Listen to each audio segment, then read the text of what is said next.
Published more than 50 years ago, this is still arguably the most famous gender-bending novel in the history of the genre. It won the Hugo, it won the Nebula, it's been translated into more than 30 languages, and in English alone, it's been reprinted more than 30 times. Its Stranger in a Strange Land narrative puts its protagonist at the center of an alien culture whose near-human biology has one distinct difference from ours. While they mostly appear human, their bodies aren't strictly male or female. They are at once both and neither. As a result, the book asked questions that Western culture is still grappling with. Questions like, is gender as immutable as some groups unfortunately still insist? Does violence have a gender? Is gender at the core of the self, or is there some level deeper down where we are all neither male or female? If these questions don't feel groundbreaking to you today, congratulations. But remember that gender fluidity and gender neutral pronouns had almost no visibility when this book was written back in 1969. Remember how drastically different the conversations around these things were back when this novel was published. And most importantly, understand that the conversation around these questions was dramatically and forever altered by this book. It's not that this book is, and you hear this phrase used all the time, more relevant today than ever. It's not that. It's that this book is relevant. Full stop, period, forever. Hi everybody, it's so nice to see you. My name is Rick McDonnell, and this is why you should read The Left Hand of Darkness by Ursula K. Le Guin.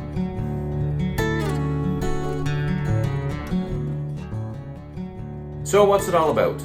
The Left Hand of Darkness is the story of a man named Guin. He is a human, or a Terran as he's called in this story, and he comes to a planet named Gethin as an ambassador for an 83 planet union that represents the galactic community. His goal? To welcome Gethin into that community, open trade with them, and widen civilization for the better. It's also the story of a Gethinian named Estraven, a prime minister turned exile who sees Genly's appearance and his offer as potentially a solution forward for his planet's two rival nations. It's also a book about the journey that these two people take together, both literally and figuratively. The book is written as something of an anthropological study from the point of view of Genly, but when I say that, please do not hear that this book is boring or stilted or overly academic. It's not. It is so readable. Genly is in no way your intellectual superior in ways that you will discover during the reading of this book, but the story is interspersed with poems and stories and folklore and myths and legends from the Gethinian people, which end up giving the book and the world so much more personality than you might expect. The word Gethin, the name of this planet, translates to the word winter. So why does that matter? It matters because the ways in which the Gethinians have had to adapt have shaped their culture. The most notable of these adaptations is that people on Gethin are ambisexual, which means that they do not have any fixed biological sex. So for most of each month, everyone on Gethin actually exists in a sort of non-binary, neutered sexual state where sex between people cannot even physically occur. And then a couple of days during this monthly cycle, everyone's body evolves and changes and adapts completely at random and without any personal control to allow them to either impregnate someone or become pregnant. This means that over time, the same person can become both the quote-unquote father to a baby and then a mother to another baby, which allowed Le Guin to write what has become one of the most famous and perhaps shocking lines in all of science fiction, which happens in this book: the king was pregnant. As Becky Chambers wrote in the foreword to the folio edition of this book, there is no conversation about the left hand of darkness that does not involve gender, and no conversation about gender in science fiction that does not involve the left hand of darkness. It's not too big a stretch to say that the left hand of darkness changed the world. And if you think that's a bit too melodramatic, hint, It shouldn't. If you do, then at the very least, if you'll pardon the pun, it had a hand in doing so. One can say it certainly changed what was possible with science fiction. It changed the breadth and depth of feminism, and it played a huge role in the ongoing process towards changing the concept of what it means to be a man or a woman, or neither, or both. Just consider the audience that Le Guin was writing for in 1969. Consider the male majority audience that Le Guin was writing for at that time. And then consider what it must have been like for them to read a book in which there was no division in humanity into stronger and weaker halves. The protective versus the protected, dominants and submissives, owner and chattel, active members versus passive members. And then to have Harold Bloom, who is arguably the most celebrated literary critic in the history of America, write that Le Guin, more than Tolkien, has raised fantasy into high literature for our time. And yet, at the same time, boiling down Le Guin's theme into just gender is also doing this story a bit of a disservice. Because what she was actually writing about, I think, with this book was the futility of seeing the world as a series of binaries. In the same way that she argues we should see past our petty lines of division in terms of sex, we should be applying that same line of thinking to nations, to cultures, to peoples. I know how the sun at sunset in autumn falls on the side of a certain plowland in the hills. But what is the sense of giving a boundary to all that? Of giving it a name and ceasing to love where the name ceases to apply? What is love of one's country? Is it hate of one's uncountry? Then it's not a good thing. Is it simply self-love? That's a good thing, but one mustn't make a virtue of it, or a profession. Now, I know I just threw a lot at you in a relatively short amount of time, so let's just take a breath, take a break here, and let's zoom in on something a little more digestible. Nope, not that, come on back. What we need to talk about are naps. There's an incredible quote in this book that speaks to our current information age in such a profound way that I can't believe it's not become more famous than it has. And it goes, "When action grows unprofitable, gather information. When information grows unprofitable, sleep." Like, is there a more modern quote than that one? When possible, take action.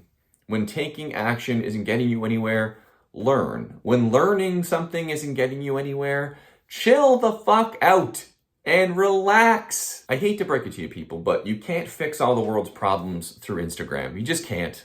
At least some of the time. It's so easy for us to get locked into the cycle of learning more, doing more, learning more, doing more, learning more.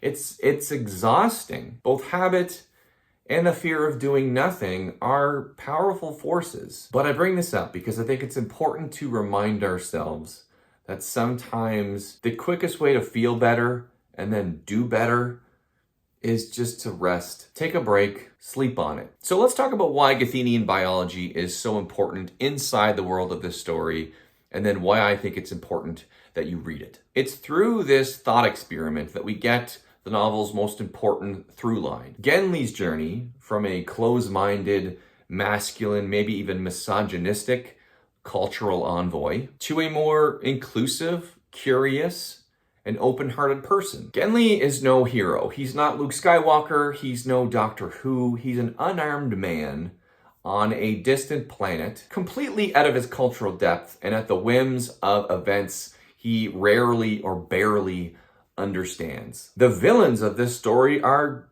bigotry and the climate. There is very little action that takes place in this book, and when it does, it mostly occurs off stage. What little heroism Guin has or displays, I think David Mitchell sums it up really, really well in the foreword to the 50th anniversary edition of this book. He says that Guin's heroism is found in failing and then failing better. Before Le Guin, there wasn't a lot of science fiction written like this. Honestly, there's not even a lot of science fiction written like this now. In Left Hand of Darkness, there are no lasers, there are no damsels in distress, there are no predestined heroes chosen to come and save us all. There is science in this science fiction story, but It's the science of culture. It's the science of bodies. It is so ridiculously applicable to our current conversation. Its core story is about two people who are trying to come to an understanding of one another in spite of cultural barriers and sexual stereotypes. Sound familiar? It's about two very different people failing to communicate, and Le Guin showing perfectly the ways in which they are failing to communicate across differences. The way people talk past each other and then pick up on, or maybe even entirely invent, meanings that the other person didn't remotely intend. Sound familiar? It's about seeing a person go from a place of ignorance to a place of understanding. It's about seeing how that's possible, and it's about doing it together. When Le Guin received her National Book Award in 1973, she urged that audience not to underestimate the potential for science fiction writers to speak truth, that these writers can speak seriously and profoundly about human life as it is lived, and as it might be lived, and as it ought to be lived. It is, above all, by the imagination that we achieve perception and compassion and hope. Or, as Le Guin says in Darkness, one voice speaking truth is a greater force than fleets and armies, given time. Most of the people I've seen write or talk about this book do it in the context of having been changed by this story when they were younger. And while I absolutely believe that'll be the enduring legacy of this book, I also think looking at it only from that standpoint sells the book short just a little bit. Yes, it's a book of fiction, but this is also history. It's our history. It's a tentpole moment in a decades-long conversation and movement and fight for a greater understanding of each other. And if you feel like you're a person who wants to be part of that movement or that conversation or that fight today, I really, really think you'd be doing yourself a favor to just understand more of the context of where this all came from. And a big part of that is this book. It was from the difference between us, Genli realizes. Not from the affinities and likenesses, but from the differences that love came. It was itself the bridge, the only bridge, across what divided us. This book is challenging. It's imaginative, it's inventive, it's convincing, exhilarating, expanding. It's bitter, and it's biting, and it's fun. That, and a whole host of other reasons, is why I think you should read The Left Hand of Darkness by Ursula K. Le Guin. Thank you so much for watching. Happy reading.